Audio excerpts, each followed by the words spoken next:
사우디 왕세자, 폴란드 정부까지 KF-21 전투기 500대 비밀회담.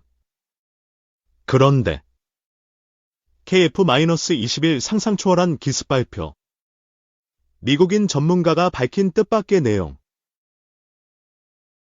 최근 미국과 사우디의 관계가 개선되면서 KF-21 수출에 대한 기대감이 커지고 있다. 바이든 행정부 출범 이후 급격히 악화됐던 양국 관계가 제이크 설리번 미 국가안보보좌관의 노력으로 회복세를 보이고 있는 것.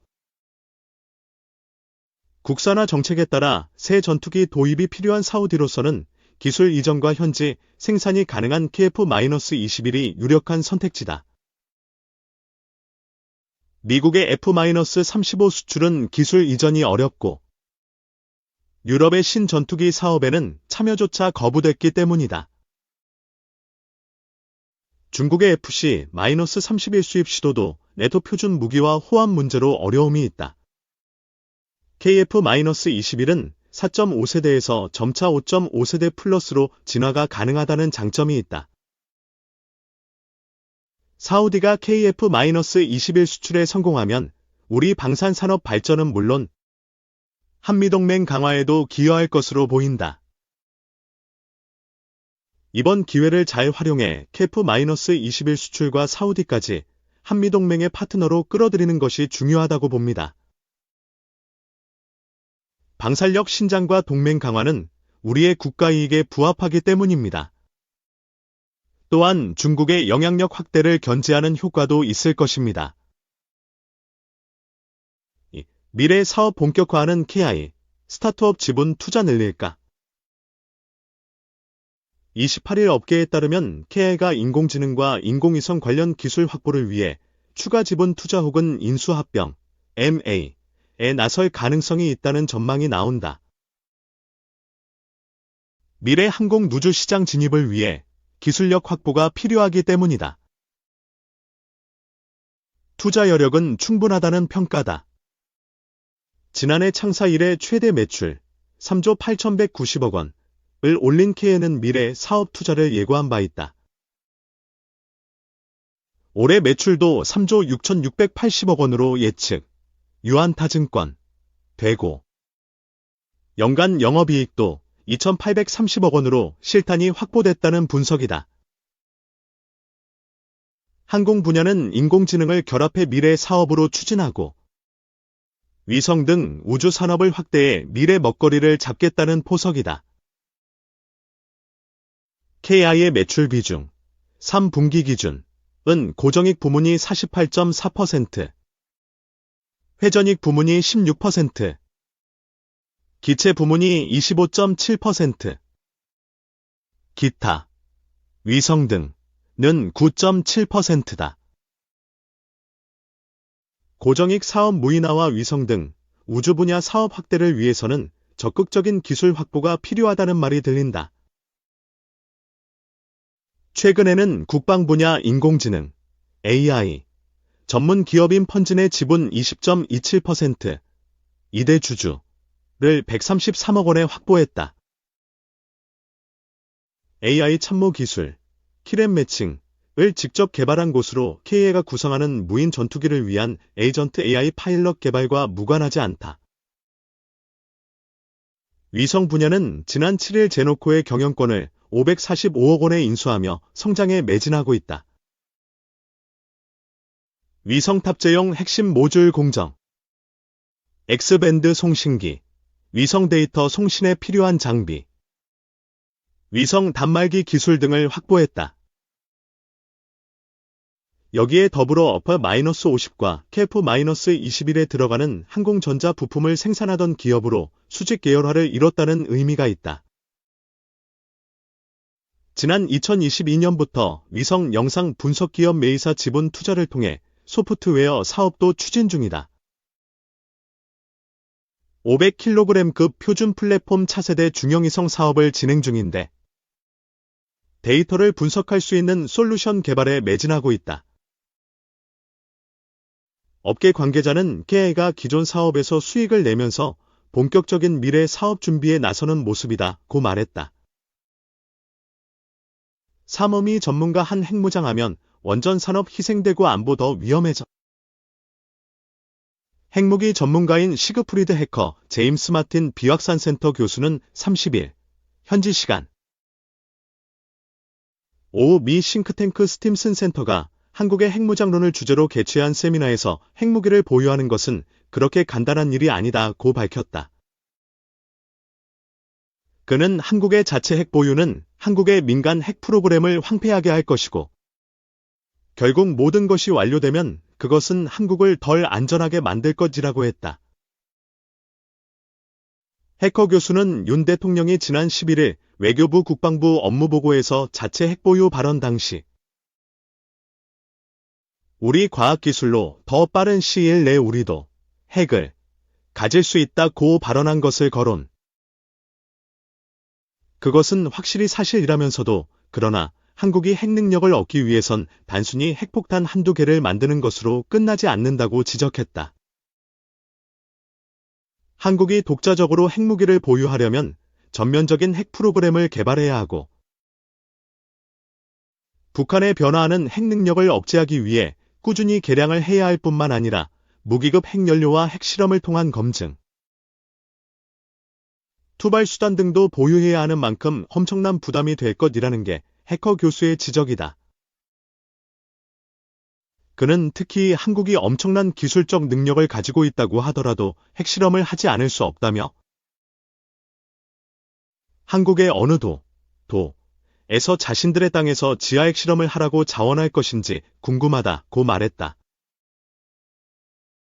해커 박사는 또 한국이 핵무기를 개발하기 위해선 핵확산금지 조약, NPT를 탈퇴해야 한다고 지적했다.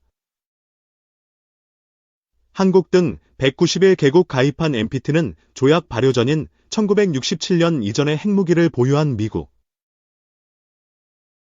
러시아, 영국, 프랑스, 중국 등 5개국을 제외한 다른 국가의 핵무기 개발을 금지한다.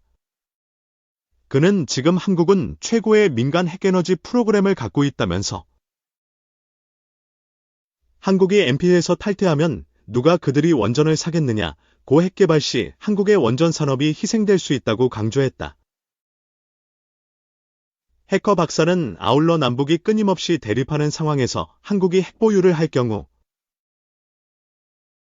남북 간 대치가 핵 수준으로 고조되면서 결과적으로 한국의 안보가 더 불안해질 수 있다고 주장했다.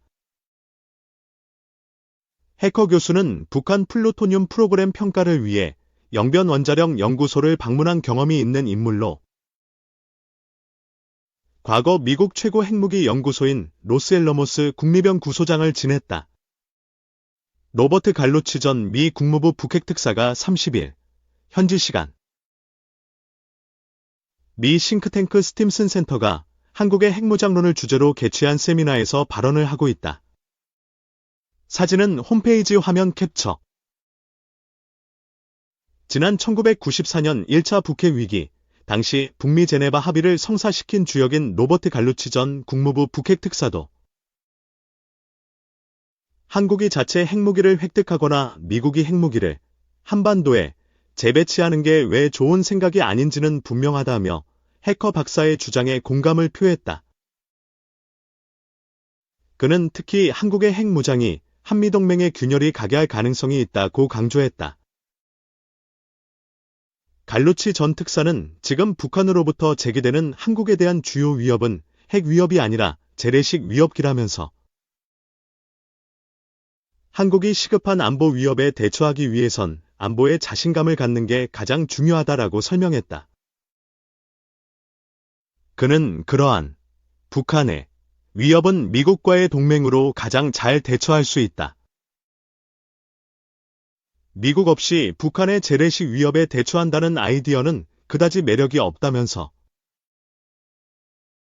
한국의 독립과 안보에 대한 미국의 약속에 대해선 의문의 여지가 없어야 한다고 했다. 갈루치 전 특사는 북한과 중국이 미국의 강력한 핵무기 시설에 대항하는 위험을 감수하지 않을 것이기 때문에 미국이 제공하는 확장 억제가 효과적이라고 밝혔다. 그는 한국이 자체 핵보유로 북한과 중국을 따라잡기보단 미국의 첨단 대륙간탄도미사일 ICBM과 순항미사일, 잠수함 발사탄도미사일 SLBM, B-52와 B-21 전략폭격기, 수천 개의 전략 핵무기에 의지하는 게 낫다면서 한국의 핵무장은 이를 포기하겠다는 것으로 그것은 내게는 말도 안 되는 일이라고 지적했다. 그는 미국 전술 핵무기의 한반도 재배치에 대해서도 핵무기를 위험한 곳에 두고 한국을 표적으로 만들기 때문에 타당하지 않다고 주장했다. 4. 푸틴 새 IRBM으로 키이우 의사결정센터 폭격 검토. 28일 현지 시간 가디언 BBC 등에 따르면 푸틴 대통령은 카자흐스탄 아스타나에서 열린 집단안 보조약기구 카스티오 정상회의에 참석해 현재 국방부와 총참모부가 타격할 목표물을 선정하고 있다며 군사시설이나 방위산업시설, 키이우의 의사결정 기지가 될 수 있다고 말했다. 의사결정 기지가 무엇인지는 구체적으로 언급하지 않으나 우크라이나 대통령실이나 정부 부처, 의회 등일 가능성이 있다. 로이터 통신에 따르면 33개월에 걸친 전쟁 기간 동안 러시아가 이들 기관을 타격한 적은 없다. 푸틴 대통령은 지난 21일처럼 극초음속 중거리 탄도미사일 오레슈니크를 전투 상황에서 계속 시험할 가능성도 있다고도 말했다. 그는 이 무기가 마하 10, 즉 초당 2.5에서 3km 속도로 날아가며 현재로선 이 무기에 대응할 방법이 없다며 오레슈니크를 대량으로 사용하게 되면 그 타격력은 핵무기가 맞먹을 것이라고 주장했다. 앞서 우크라이나는 지난 19일 러시아 영토를 향해 미국이 제공한 장거리 미사일인 에이트크임스를 처음으로 발사했다. 러시아는 이틀 후인 우크라이나 도시 드니프로를 향해 오레슈니크를 발사해 대응했다. 오레슈니크는 러시아어로 개암나무를 뜻한다. 우크라이나 군사정보부에 따르면 이 미사일에는 탄두 6개가 장착돼 있고 각 탄두에는 소형 폭탄 6개가 들어 있었다. 이에 따라 미사일 하나만 발사해도 여러 곳을 타격할 수 있다는 얘기이다. BBC는 푸틴 대통령의 설명이 맞다면 이는 초음속 미사일 중에서는 가장 높은 수준이라고 설명했다.